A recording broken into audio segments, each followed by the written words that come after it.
October నెల 2025 సంవత్సరం మాస రాశి ఫలితాలని ప్రొఫెసర్ డాక్టర్ ముల్లపూడి సత్యనారాయణమూర్తిని నేను మీకు తెలియజేస్తున్నాను. ముందుగా మనకి ఏ ఏ గ్రహాలు ఈ అక్టోబర్ నెలలో ఏ ఏ స్థానాల్లో ఉన్నాయో మనం తెలుసుకుందాం. ఏ ఏ రాశుల్లో మనకి అందరికీ తెలిసిందే, శని మీనరాశి, రాహువు కుంభరాశి, కేతువు సింహరాశి, గురుడు మరి అక్టోబర్ నెలలో 18వ తేదీన కర్కాటక రాశిలోకి ప్రవేశం చేస్తున్నాడు. అయితే అదేవిధంగా రవి అక్టోబర్ 17వ తేదీన తులారాశిలోకి నీచపట్టి ప్రవేశం చేస్తున్నాడు. అలాగే బుధుడు అక్టోబర్ 2 నుంచి మనకి తులారాశిలోకి మారనున్నాడు. అయితే ఈ యొక్క శుక్రుడు 9 అక్టోబర్ తేదీన మనకి కన్యా రాశిలోకి ప్రవేశిస్తున్నాడు. అలాగే ఈ యొక్క బుధుడు అక్టోబర్ 24వ తేదీన మనకి వృశ్చిక రాశిలోకి మారతాడనమాట. కుజుడేమో మళ్ళీ అక్టోబర్ 27వ తేదీన వృశ్చిక రాశిలోకి వస్తాడు. ఇది ఈ యొక్క నెలలో ఉండేటటువంటి గ్రహ స్థితిగతులు. మరి రవి స్వాతి నక్షత్రంలోకి, అలాగే బుధుడు మరి విశాఖ నక్షత్రంలోకి, రవి అక్టోబర్ 29వ తేదీ తర్వాత చిత్తా నక్షత్రంలోకి మారబోతున్నారన్నమాట. ఈ విధంగా జరగడం వల్ల మొత్తం 12 రాశుల వారికి అనేకమైనటువంటి మార్పులు జరుగుతాయి. కాబట్టి 12 రాశుల్లో కొన్నిటికి శుభ ఫలితాలు ఇస్తే కొన్నిటికి యాడ్వర్స్ ఎఫెక్ట్స్ ఇస్తాయి. ముఖ్యంగా మనం వరల్డ్ నెంబర్ 1 ఆస్ట్రాలజర్ కాబట్టి చాలామంది ఈ మధ్యకాలంలో నా పేరు కొడితే వేరే జ్యోతిషాలయాలు రావడం, అలాగే మా ఫోన్ నెంబర్ కొడితే వేరే జ్యోతిషాలయాలకి లింక్ చేసి పెట్టుకున్నారు. కాబట్టి అవన్నీ మనం పోలీస్ కంప్లైంట్ ఇస్తే 1 నిమిషంలో తీసేస్తారు, కానీ ఎందుకులే తోటి వాళ్ళు అని చెప్పి వదిలేస్తాం అనమాట. ఈ విషయంలో ప్రేక్షకులు మీరు జాగ్రత్తగా ఉండండి. మనకి స్క్రోల్ అయ్యేటటువంటి యుఎస్ఏ నెంబరు, ఇండియా నెంబర్ మాత్రమే మనదనమాట. ఇకపోతే కాబట్టి ఈ అక్టోబర్ నెలలో మనకి విజయదశమి వస్తుంది అక్టోబర్ 2న. ఆ విధంగా విజయదశమికి పెను మార్పులు అనేటటువంటివి ఈ రాశి వారికి వస్తాయి. ఈ రవి మరి నేచపట్టి మనకి ఈ సింహరాశిలోకి రావడం వల్ల, ఈ యొక్క తులారాశిలోకి రావడం వల్ల ప్రతి ఒక్కళ్ళకి కూడా అనవసరమైనటువంటి ఇగో స్టేట్లకి మరి వెళ్ళి అందరూ కూడా భార్యాభర్తలు, తర్వాత ఉద్యోగాలు చేసే చోట కూడా మీ బాసులతోనూ మాట పట్టింపులు అనేటటువంటివి మీకు కోరుకోకుండా ఈ నెలలో చాలామంది రాశుల వారికి రావడానికి అవకాశాలు ఉన్నాయన్నమాట. అలాగే ఈ యొక్క బుధాదిత్య యోగము మీకు పట్టబోతోంది. కాబట్టి స్వల్పమైనటువంటి బుధాదిత్య యోగాల వల్ల కొంతమందికి ప్రమోషన్స్ రావడానికి అవకాశాలు ఉన్నాయి. అలాగే మరి కొంతమందికి చక్కగా పెరాలసిస్ ఇలాంటి వ్యాధులు వచ్చినటువంటి వాళ్ళందరికీ కూడా ముఖం పట్టడానికి అవకాశాలు ఉన్నాయి. అదేవిధంగా ఈ యొక్క కుజుడు మనకి అక్టోబర్ 27వ తేదీన స్వక్షత్రగతుడు అయ్యేంత వరకు కూడా భార్యాభర్తల మధ్య ఉన్నటువంటి పట్టుదలలు ఏవైతే ఉన్నాయో అటువంటి వాళ్ళందరికీ కూడా పెరిగిపోతాయి అన్నమాట కొన్ని రాశుల వారికి. ఆ విధంగా మా కాపురాలకి పాడు చేసుకోవడము, ఎంత చెప్పినా సరే, పెద్ద మనుషులు చెప్పినా, పోలీస్ ఆఫీసర్లు చెప్పినా, జడ్జెస్ చెప్పినా వినకపోవడము, ఇలాంటివన్నీ కూడా చేసుకుంటారు.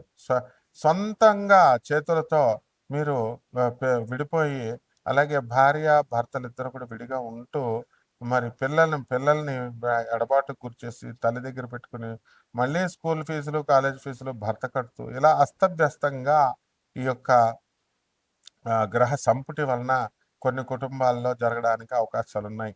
మరికొంత కుటుంబంలో మరి ప్రేమ వివాహాల పేరుతో తల్లిదండ్రులు చెప్పిన మాట వినకుండా మీరు సొంత కవిత్వాలు చేసుకుంటూ అనుభవం లేకుండా ఉద్యోగాలు సద్యోగాల మీద దృష్టి పెట్టకుండా తల్లిదండ్రులకు బాధను చేకూరుస్తూ ఆడపిల్లలు చాలామంది ఎలూప్మెంట్ వెళ్ళిపోవడానికి, లవ్ మ్యారేజ్లు చేసుకునేటటువంటి అవకాశాలు ఉన్నాయి, జరిగినాయి కూడా. పాప తల్లిదండ్రులు ఎంతో బాధపడుతూ మనకు ఫోన్ చేయడం జరిగింది. అలాగే నాన్ కమర్షియల్ ఆస్పెక్ట్తో మనం జాతకాలు అనేటటువంటివి చూస్తాము. మనము మరి 300 ఆశ్రమాలకు పైగా భారతదేశంలోను, 180 దేశాలకు పైగా మనం విదేశాల్లోనూ మన ఆనంద్ మార్గ సంస్థలకు ఇంటర్నేషనల్ కోఆర్డినేటర్గా మరి నేనున్నాను. కాబట్టి మనకి అందరినీ కూడా ధర్మ మార్గము, ధర్మగురువు కాబట్టి ప్రభాత్ రంజన్ సర్కార్ గారు మీరందరూ కూడా ధర్మ మార్గంలో వెళ్ళాలి అనేటటువంటి ఉద్దేశంతో మీరు మా ఆ సాధువులకి, అనాథ పిల్లలకి, తర్వాత ఈ యొక్క వికలాంగులకి, పేదవారికి సహాయం చేసుకోమని పదే పదే మనం చెప్పడం జరుగుతుందన్నమాట. అయితే ఈ యొక్క రాశి వారికి అందరికి కూడా 12 రాశుల వారికి కూడా యాక్సిడెంట్లు అవడానికి కొన్ని రాశుల వారికి అవకాశాలు ఉన్నాయి. అదేవిధంగా శుక్రుడు మరి మిత్రక్షేత్రంలో కన్యా రాశిలోకి 9 అక్టోబర్ నుంచి ఉండడం ద్వారా మీ అందరికీ ఏం జరుగుతుందంటే మీకు ఈ యొక్క గొడవలు జరుగుతున్నప్పటికీ కూడా అత్తగారులు భార్యాభర్తల మధ్య అవి కొంత ఉపశమనం జరగడానికి అవకాశాలు ఉన్నాయి. అదేవిధంగా ఈ యొక్క గురుడు మరి అక్టోబర్ 18వ తేదీ తర్వాత బ్రహ్మాండమైనటువంటి శుభ ఫలితాలను మీకు ఇవ్వడానికి అవకాశాలు ఎక్కువగా ఉంటాయి. మరి కొంతమంది రాశి వారికి చాలా నిర్వీర్యంగా, నిస్తేజంగా జీవితం అనేటటువంటిది బాగా ఉంటుందన్నమాట, నిరాశగా. అయితే మరి ఆడపడుచులు ఉన్నటువంటి వాళ్ళు ఉంటారు. వాళ్ళందరూ కూడా మరి 15 రోజులకు ఒకసారి అలా వీళ్ళకి ఇళ్ళకి మీ యొక్క తమ్ముడు గారి ఇల్లు అని చెప్పి, తల్లి ఎప్పుడో చచ్చిపోయింది, తండ్రి ఎప్పుడో చచ్చిపోయాడు, ఇంకా మీకు మా తాతగారి ఇల్లు అని చెప్పి మీ పిల్లలంతా వాళ్ళ ఇళ్ళకి వెళ్ళడము, మీ మామయ్య వాళ్ళ ఇళ్ళకి వెళ్ళడము, వాళ్ళ భార్య మీ మేనత్త ఎందుకు ఊరుకుంటుందండి, ఆ అమ్మాయి కూడా పెద్దవాళ్ళు అయిపోవడము, ఆడవాళ్ళు వాళ్ళ ఇళ్ళకి వెళ్తే మరి పెద్ద అయిపోయిన తర్వాత ఈ బావలు మరదళ్ళ ఇళ్ళకి వెళ్ళడం అంత బాగుండదనమాట. కాబట్టి ఈ రీత్యా భార్య చెప్పినప్పటికీ కూడా భర్తలు వినకుండా మొండికేయడము, ఆ తర్వాత భర్తలు ఎవరి స్వార్థం కోసం వాళ్ళు శనివారాలు ఆదివారాలు వచ్చేసరికి తాగడానికి వెళ్ళిపోవడము. మరి మీ సినిమాలు మీ సుఖాలు మీరు చూసుకుంటే భార్యలేమో భర్తలంతా ఇలాగే ఉంటారా మగవాళ్ళంతా అనేటటువంటి విధానంలో ఉంటూ ఆలోచన సరళి ఈ గ్రహ సంపుటి వల్ల వస్తుందన్నమాట. అలాగే దూర ప్రయాణాలు చేసేటటువంటి అవకాశాలు ఉన్నాయి. అసలు బ్రతుకేమిట్రా బాబు, మనకి 83 సంవత్సరాలు వచ్చేసినాయి, ఇక మనం చచ్చిపోతామా ఉంటామా, నాయనా చూడు 83 సంవత్సరాలు వచ్చేసినాయి, నేను నా లైఫ్ని సాక్రిఫైస్ చేసి మరి నేను గొప్పగా సన్యాసిని అయిపోయాను, అసలు ఈ ఈ జీవితంలో నాకు నెక్స్ట్ జన్మ వస్తుందా, లేకపోతే మోక్షం ముక్తి ఏమన్నా నాకు వస్తుందా లేదా చూడు అని చెప్పి సన్యాసులు కూడా మరి చాలా సీనియర్ స్వామీజీలు కూడా మనల్ని అడగడం అనేటటువంటి జరిగింది. ఇది నిజమైనటువంటి ఆలోచన విధానం. ఇదంతా కేతుగ్రహ ప్రభావం వలన, గురువు కర్కాటక రాశిలో ఉండడం వల్ల సాధువుల పైన కూడా గ్రహాల ప్రభావాలు ఉండి వీళ్ళకి ఈ రకమైన పాజిటివ్ ఆలోచనలు రావాలా. అలాగే మీరు కూడా అందరూ కూడా జనం అంతా కూడా పాజిటివ్ యాటిట్యూడ్తో రావాలి తప్ప మనకి ఈ మళ్ళీ జన్మ ఏదో వెళ్ళిపోతున్నాం బండి ముందుకు వెళ్ళిపోవాలా, చూసుకోవాలా అనుకుంటూ ముందుకి ఒక అర్థం పర్థం లేకుండా జీవితంలో ముందుకు గోల్స్ లేకుండా వెళ్ళకూడదనమాట. కాబట్టి చాలామంది పరీక్షలు రాసామండి, మరి మేము ఢిల్లీ వెళ్ళి ఉద్యోగాలు చేస్తున్నామండి, మా శాలరీలు సరిపోవట్లేదండి అని బాధపడేటటువంటి వాళ్ళు ఉన్నారు. ప్రభుత్వ ఉద్యోగాలు, ప్రైవేట్ ఉద్యోగాలు చేస్తున్నటువంటి వాళ్ళు కూడా మేము ఈ ఉద్యోగాలు రాసుకున్నామండి, మరి దీని పరిణామం ఏమిటి, దీనికి మాకు కొత్తగా జాబులు వస్తాయి, క్యాంపస్ ఇంటర్వ్యూలో మేము సెలెక్ట్ అవుతామా అవ్వవా అనేటటువంటి ఆలోచనలతో చాలామంది మదన పడుతూ ఉంటారనమాట. అదేవిధంగా ఈ యొక్క విదేశాలలో ఉన్నటువంటి వాళ్ళకి మాకు ఉద్యోగాలు రావట్లేదండి, మాకు పరిస్థితి ఇలా ఉంది, మేము చాలా లక్షల రూపాయలు మేము అందరికీ కూడా మా భార్య వదిలేసింది, లేకపోతే ఉద్యోగాలు వస్తాయని చెప్పి 80,000 నుంచి లక్షల రూపాయల దాకా మేము ఈ జ్యోతిష్కులకి అందరికీ ఇవ్వడం జరిగింది, పూజలు చేయించారు అండి అని చెప్పి బాధపడడం జరుగుతుంది.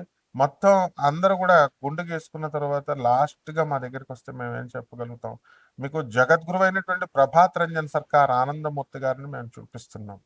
అలాగే ఆయన శిష్యులు 10,000 మంది అవధూతలను మేము చూపిస్తున్నాం. కోటాను కోట్ల మంది భక్తులందరూ కూడా మనకి శంబాలా నగరంగా, అంటే ఫ్యూచర్లో ట్రాన్స్ఫర్మ్ అవుతుంది శంబాలా నగరంగా. ఇప్పుడు ఆనందనగర్ అంటాం, దాన్ని పుందాక్ అంటాము, వెస్ట్ బెంగాల్లో ఉంది, రాంచీకి వెళ్ళే దారిలో.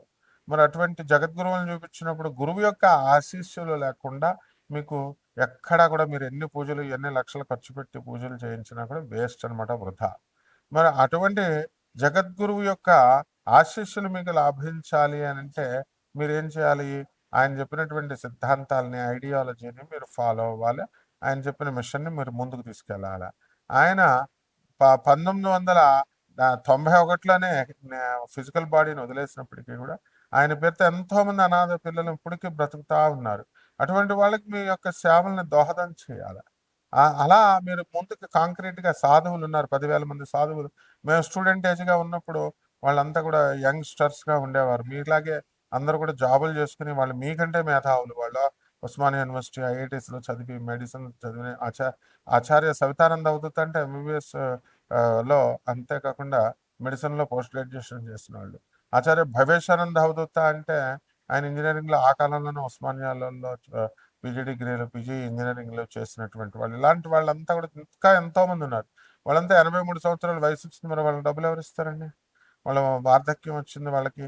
కాబట్టి ఇవన్నీ కూడా వాళ్ళ సపోర్ట్ కోసం మేము ఇవన్నీ కూడా చేయడం జరుగుతుంది. కాబట్టి ఒక్కొక్క రాశి వాళ్ళకి మనకి ఎలా జరుగుతుంది ఈ ఈ యొక్క గ్రహస్థితిని బట్టి మనం ఒక్కొక్క రాశి విడివిడిగా చెప్పుకుందాం. కుంభరాశి, ఈ కుంభరాశి వారికి అందరికీ కూడా అండి మనకి ఏలినట్స్ జరుగుతుంది. కాబట్టి చాలా మానసిక అశాంతి అనేటటువంటిది ఎక్కువగా ఉంటుంది. వృత్తి, వ్యాపార, ఉద్యోగ విషయాల్లో చాలా బాధలుగా ఉంటాయి. ఏమంటే కొత్తగా మాకు ఉద్యోగాలు రావట్లేదండి, పని దొరకట్లేదండి అని బాధపడేటటువంటి వాళ్ళందరికీ కూడా ఏదో రకమైన పనులు అనేటటువంటివి జరుగుతూ ఉంటాయి. అండ్ కుంభరాశి వారికి ప్రమోషన్స్ కూడా చాలా మందికి రావడానికి అవకాశాలు ఉన్నాయండి. అలాగే వీళ్ళకి మాట కఠినంగా మరి ఉండడము, అందువలన వీళ్ళు అసలు తిరుగులేని విధంగా జడ్జెస్ అంతా కూడా తీర్పులు ఇవ్వడము ఇలాంటివన్నీ జరుగుతాయి. అందువలన ఈ యొక్క కుంభరాశి వారికి అందరికీ కూడా భార్య యొక్క ఆరోగ్య పరిస్థితి మీద కాస్త ఇబ్బందిగా అనిపిస్తూ ఉంటుంది. అండ్ ఏదో ఒక స్త్రీ మిమ్మల్ని ఇబ్బంది పెడుతుందండి. అందువల్ల ఆడవాళ్ళ జోలికి అసలు వెళ్ళొద్దు. ఖచ్చితం ఇది. కావాల్సి మీరు నాకు కామెంట్ చేసి చెప్పండి నాకు. ఎలా ఉంటుందంటే మీకు స్త్రీల వల్ల కనుక గొడవ జరగకపోయినా, స్త్రీల వల్ల ప్రాబ్లం రాకపోయినా నన్ను అడగండి అసలు. Compulsory rule is rule. అది కూడా ఎప్పుడు వస్తుందో తెలుసా మీకు? 9 అక్టోబర్ తారీఖు తర్వాత ముందు రమ్మన్నా రాదు. తర్వాత వచ్చేస్తుందండి మీకు. కాబట్టి జాగ్రత్తగా ఉండండి. అలాగే మనకి గవర్నమెంట్ నుంచి స్వల్పమైనటువంటి లాభాలు జరుగుతాయి. బుధాదిత్యం వచ్చింది, చిన్న కారు కొంటారు మీరు. అలాగే కుంభరాశి వాళ్ళంతా కూడా ఏమంటే మొన్న అపార్ట్మెంట్ అమ్మేసామండి, చాలా బాధగా ఉందండి అనుకుంటారు. లేదు, మళ్ళీ వచ్చేస్తాయి డబ్బులు, మళ్ళీ కొత్తగా మీరు కొనుక్కుంటారు. పిల్లలకు సంబంధించి మనశ్శాంతి లేకపోవడము, ఇలాగా ఏదో ఒకటి ఉంటాయి కదా అసంతృప్తి అనేటటువంటిది. అలా ఏం ఉండాల్సినటువంటి అవసరం లేదు. మీ పిల్లల నుంచి మీరు బాధపడాల్సిన అవసరం లేదు. మళ్ళీ మీకు మీ పిల్లలకు ఉద్యోగాలు రావడము, మీ పిల్లలకి విదేశాల్లో అవకాశాలు రావడము, ఇవన్నీ కూడా జరుగుతాయి. బంధువులు కూడా మీకు అనేకమైనటువంటి సహాయ సహకారాలు అందిస్తారు. మిమ్మల్ని ముందు ఉండి మిమ్మల్ని నడపమంటారు. పరిహారాల దగ్గరికి వచ్చేసరికి ఏలినట్స్ కదండి మరి. అందువల్ల శని జపం చేయాలి, శని స్తోత్రాలు చదవాలి, శనికి కిలోంపావు నల్ల నువ్వుల్ని, నల్లని వస్త్రాన్ని ఇచ్చి పేద బ్రాహ్మణులకి శనివారం నాడు ఉదయం 8 గంటలకు దానం చేసుకోవాలా. దశ మహావిద్యల్లో ఒకటైనటువంటి మహాకాళి అమ్మవారి యొక్క హోమాన్ని మీ ఇళ్లలో జరిపించుకోవాలా. నెక్స్ట్ చక్కగా మీకు రావి చెట్టు ఒకటి ఉంటుంది కదా, రావి చెట్టు చిన్న కుండీని తెచ్చుకొని మీ ఇంట్లో వేసుకొని దాని చుట్టూ ప్రదక్షిణాలు చేస్తూ రావి చెట్టుకు పూజ చేసుకొని మీ కోరిక తీరిపోయిన తర్వాత మీరు ఏం చేయాలని తీసుకెళ్ళి రోడ్డు మీద వేయండి, దాన్ని నీళ్ళేసి పెంచండి. ఆ రావి చెట్టు ఎంత మంచిగా పెరుగుతుందో మీ జీవితం అంత బాగుంటుంది. చూసుకోండి, కావాల్సిన టెస్ట్ చేసి. శుభమస్తు.